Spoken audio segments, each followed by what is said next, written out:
Good morning students. आज अपन chapter 6 की exercise 6.1 का क्वेश्चन नंबर 1 देख रहे हैं।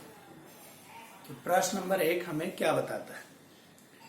प्रश्न नंबर 1 के अंदर हमें चेक करना है कि क्या दिया गया फलन सतत है या नहीं, और इसकी जांच करने के लिए हमें क्या करना है, fx जो हमें दिया हुआ है वो है हमारे पास x into 1 plus 1/3 sine log x। ये दे रखा है फलन log x स्क्वायर में है, जबकि x शून्य के बराबर नहीं है उस वक्त, यानी चाहे 0 से छोटा हो चाहे 0 से बड़ा हो, दोनों ही परिस्थिति में fx हमें यही लेना है। और 0 है fx का मान यदि आप x बराबर सीधे शून्य लेते हैं। तो सातत्य परीक्षण करने के लिए हम क्या करते हैं, 3 चीजें चेक करते हैं। f0 यानी उस बिंदु पर फलन का मान, fa माइनस h यानी बाई सीमा, और fa प्लस h यानी दाई सीमा। तो तीनों यदि बराबर आ जाते हैं तो ये फलन सतत होगा, और यदि तीनों में से एक भी मान अलग हुआ तो ये असतत फलन कहलाता है उस बिंदु पर। तो x बराबर 0 पर पहले फलन का मान देखें। तो फलन का मान x बराबर 0 पर fx का मान क्या दे रखा है, 0। f0 जो है वो 0 है, ये पहली चीज है। और अब लेफ्ट हैंड डेरिवेटिव, इसकी बात करें तो ये निकालना है, तो हम लिखेंगे limit h tends to 0 f0 minus h। a minus h लिखते हैं, a की वैल्यू 0 है यानी 0 पर परीक्षण करना है, इसलिए f0 माइनस h। अब आइए जरा इसमें जहां जहां x नजर आ रहा है वहां 0 माइनस h पढ़ लिया जाए। तो हमारे पास ये बन रहा है limit h tends to 0, x की जगह लिखा 0 minus h bracket 1 plus 1/3 sine bracket log 0 minus h का होल स्क्वायर। ये हमने मान रख दिया। अब जब ये मान रखा जा चुका तो अब इसे सरल भी करना है। बाहर h की जगह हमें क्या रखना पड़ेगा, 0। अब चाहे इसका मान कुछ भी बन रहा हो, क्योंकि अपन जानते हैं जब लिमिट रखेंगे तो 0 माइनस 0 बनेगा, h की जगह 0 पुट करेंगे, अंदर 1 प्लस 1/3 इंटू साइन के साथ कुछ भी आ जाए उसका मान -1 से +1 के मध्य होता है। अब वो क्या मान होगा इसमें हमें जाना ही नहीं है। साइन का मान -1 से +1 के बीच होता है, चाहे यहां पर इनफाइनाइटी क्यों ना बन जाए, अनंत बन जाए तो भी कोई फर्क नहीं पड़ता। इसका मतलब है कि 1 प्लस 1/3 के साथ जो भी गुणा होगा उससे कुछ बनेगा, लेकिन बाहर किससे गुणा है, 0 से। तो ये ओवरऑल वैल्यू क्या बन गई, 0। Result number 2। तो आपने क्या देखा, परिणाम 1 और परिणाम 2, यानी कि फलन का उस बिंदु पर मान और उसकी बाईं सीमा LHS दोनों चीजें बराबर आ गई। अब तीसरी चीज की जांच और कर लेते हैं, RHL यानी दाईं सीमा। दाईं सीमा के लिए क्या सूत्र लेते हैं अपन, limit h tends to 0 f0 plus h। तो इसमें भी मान रखेंगे, limit h tends to 0 plus h बाहर, अंदर 1 plus 1/3 sine log 0 plus h का होल स्क्वायर। ये हमने मान रख दिया। तो वही बात यहां भी लागू है जो ऊपर थी। इसका मतलब है कि इसका मान भी क्या आने वाला है, 0। तो आप क्या देख रहे हैं, तीनों परिणाम क्या है, f0 का मान भी 0, बाईं सीमा भी 0 और दाईं सीमा भी 0।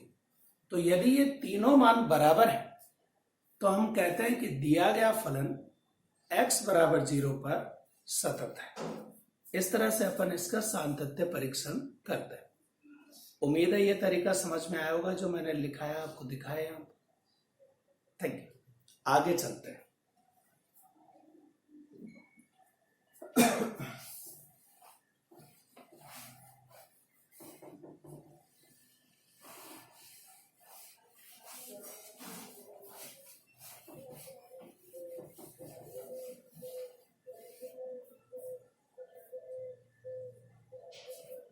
अगले क्वेश्चन की बात करें जो इसी पैटर्न का दूसरा प्रश्न आता है। तो प्रश्न नंबर 2 अपना,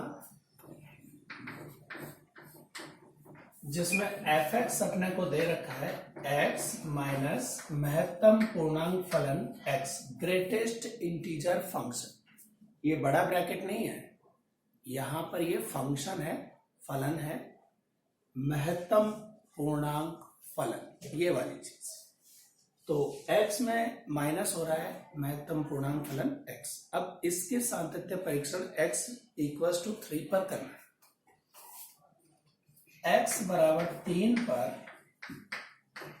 f3 का मान, यानी सीधे फलन में x की जगह 3 रख दिया जाए तो 3 माइनस 3, तो 3 माइनस 3 इक्वल्स टू 0, पहला परिणाम। अब दूसरे परिणाम की बात करते हैं जिसे अपन बाईं सीमा कहते हैं, लेफ्ट हैंड लिमिट। फॉर्मूला होता है limit h tends to 0 f3 minus h, ये इसका फॉर्मूला है। अब इसमें जरा अप्लाई करते हैं अपन।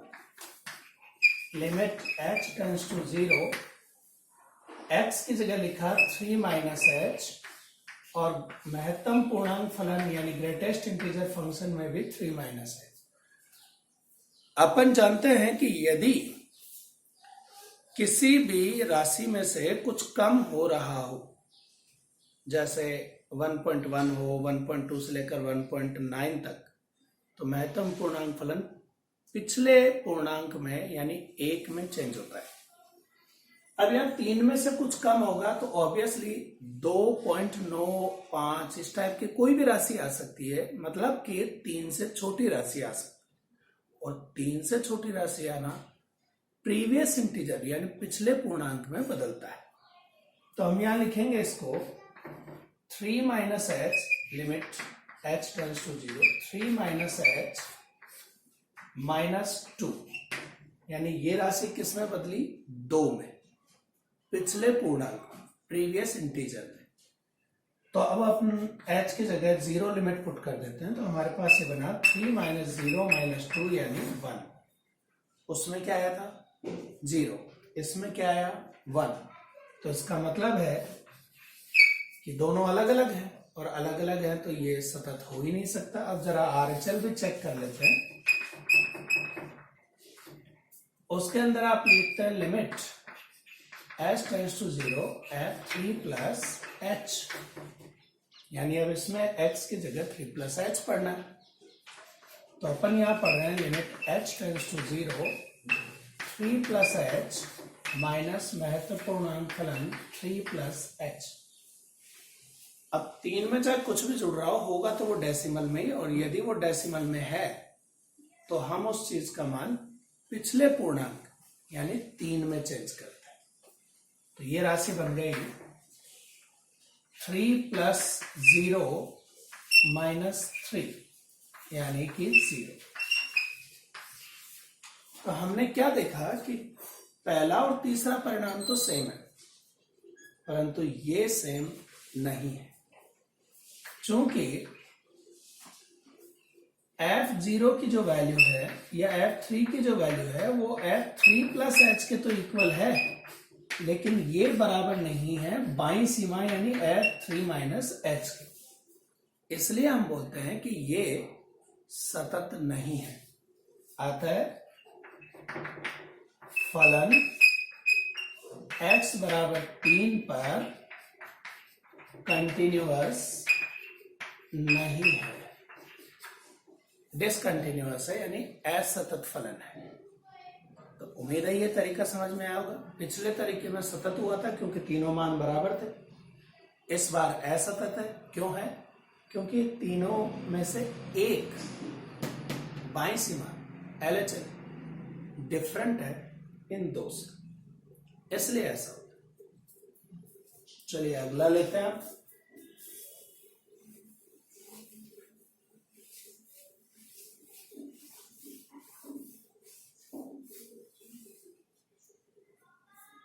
अगला प्रश्न हमें क्या बताता है वो देखते हैं।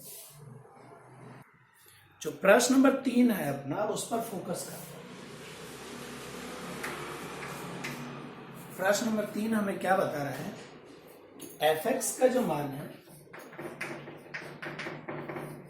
वो आपको दिया हुआ है x³ + x² माइनस 16x + 20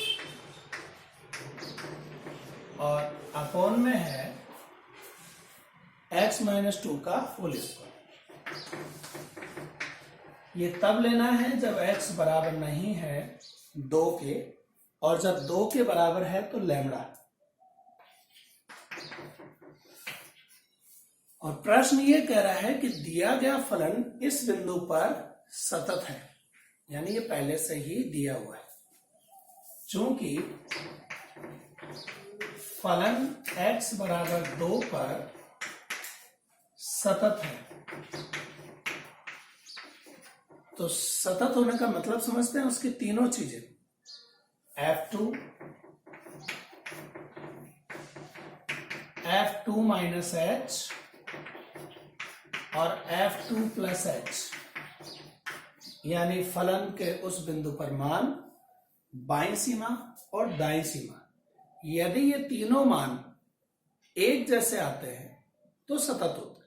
तो चूंकि सतत ऑलरेडी दे रखा है, इसका मतलब ये तीनों बराबर है। अब इनमें से हम कोई से भी दो परिणाम ले लें, जैसे x बराबर 2 पर लैम्डा दे रखा है तो एक तो ये ले लेते हैं, और इन दोनों में से कोई सी भी एक शर्त ले लें, जैसे पहले ही ले ली।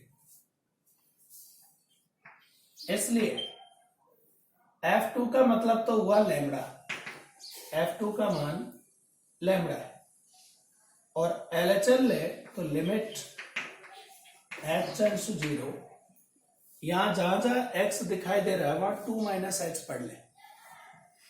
तो 2 - h का होल क्यूब प्लस 2 - h का whole square minus 16 × 2 - h plus 20, और अपॉन में आ जाए तो इस x की जगह लिखा है 2 - h - 2 का होल स्क्वायर। ये हमने जहां भी x दिखाई दे रहा था उसके स्थान पर 2 - h रख दिया। तो ये चीज अब हमारी क्या बन रही है, लिमिट h → 0। इसे खोलें तो a³ - 3a² b, तो 12h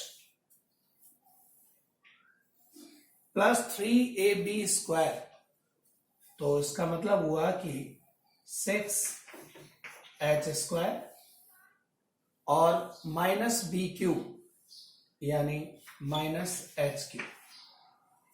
a - b का होल स्क्वायर से खोलें से a²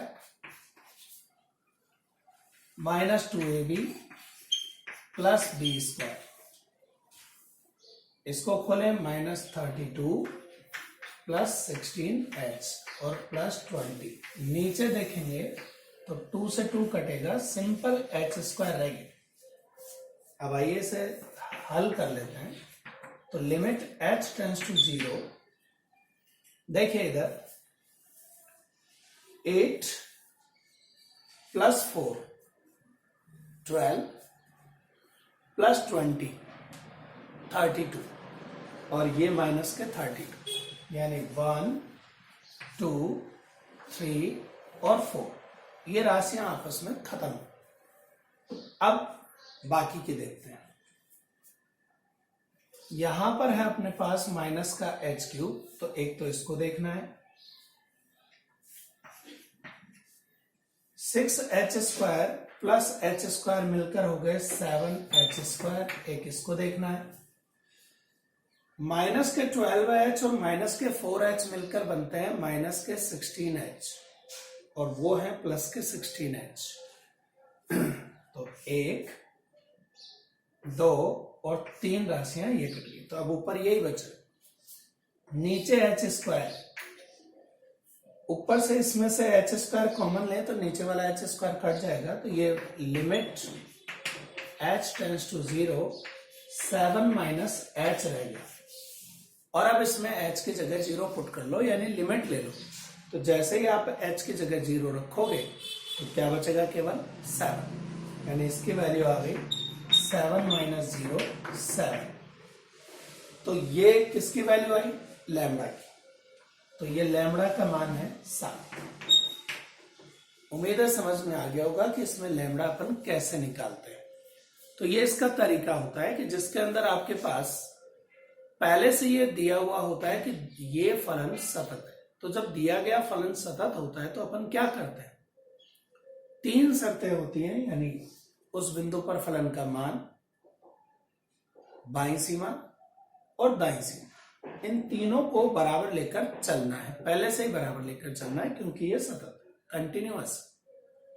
तो कंटिन्यूअस होने की वजह से तीनों इक्वल है। अब इनमें से 2 कोई सी भी उठा लो, क्योंकि यहां पर अननोन राशि है इसलिए ये तो लेनी ही है। F2 का मान लैम्बडा दे रखा है तो उसको तो लेना ही। बाकी इन दोनों में से कोई सी एक ले लो और उसको इसके F2 के इक्वल कर, जो भी मान आएगा वो लैम्बडा का मान होगा। तो इस तरह से हम सातत्य परीक्षण करते हैं। तो इस प्रश्नावली 6.1 में जो सवाल दे रखे हैं वो इसी तरीके के हैं। जो प्रश्न नंबर 4 में आपको दिखाई दे रहा है उसके अंदर भी आपको 2 बिंदुओं पर सातत्य परीक्षण करना है, क्योंकि उसके अंदर -1 से 0, 0 से 1 और 1 से 2 वाली रेंज दिखाई दे रही है h के मान। तो अपर और लोअर लिमिट पे तो फोकस नहीं करना है, यानी -1 और ऊपर वाले 2 को तो छोड़ दीजिए। अब बीच में बच गए 2 मान, एक तो x बराबर 0 और एक x बराबर 1। आपको एक ही क्वेश्चन को 2 बार सॉल्व करना है और दोनों बार में सातत्य परीक्षण यानी कॉन्टिन्यूटी टेस्टिंग करनी है। यानी x बराबर 0 पर भी चेक करना है और x बराबर 1 पर भी चेक करना है, यानी एक ही सवाल को 2 बार हल करना है। ठीक है, आज के लिए इतना ही काफी है। Thank you.